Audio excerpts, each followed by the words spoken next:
ছেলে ইউভানের জন্মদিনে বড় চমক। মেয়ে ইয়ালিনীর মুখ প্রকাশ্যে আনলেন শুভশ্রী। কিছুদিন আগেও মেয়েকে নিয়ে একটি ফটোশুট করেছেন শুভশ্রী। সেখানে দেখা যাচ্ছে ইয়ালিনীকে কোলে নিয়ে দাঁড়িয়ে রয়েছেন শুভশ্রী। তবে ইয়ালিনীর মুখ অন্যদিকে। মেয়ে ইয়ালিনীর নানা মুহূর্ত সমাজ মাধ্যমে ভাগ করে নেন শুভশ্রী গঙ্গোপাধ্যায়, কিন্তু একবারও তার মুখের ছবি প্রকাশ্যে আনেনি অভিনেত্রী। বহুদিনের অপেক্ষার অবসান। বড় ছেলে ইউভানের জন্মদিনেই মেয়ে ইয়ালিনীর ছবি প্রকাশ্যে আনলেন শুভশ্রী। ইয়ালিনীর বয়স এখন 10 মাস।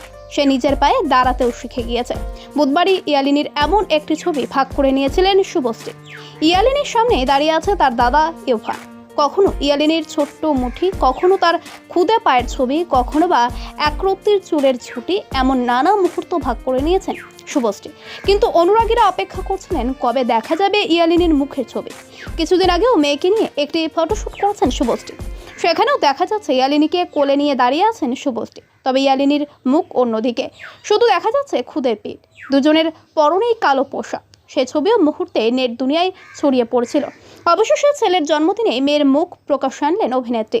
ছবি দেখেই একরত্তিদের শুভেচ্ছায় ভরিয়ে দিয়েছেন টলিপাড়ার তারকারা। 2020-তে করোনা অতিমারির সময় সুখবর দিয়েছিলেন শুভশ্রী ও রাজ চক্রবর্তী।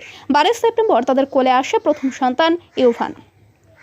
ইউভানের নানা মুহূর্ত সমাজ মাধ্যমে ভাগ করে নেন অভিনেত্রী। উল্লেখ্য, সম্প্রতি বুদ্ধদেব গুহের উপন্যাস বাবলি নিয়ে ছবি তৈরি করেছেন রাজ চক্রবর্তী। ছবিতে অভিনয় করেছেন শুভশ্রী।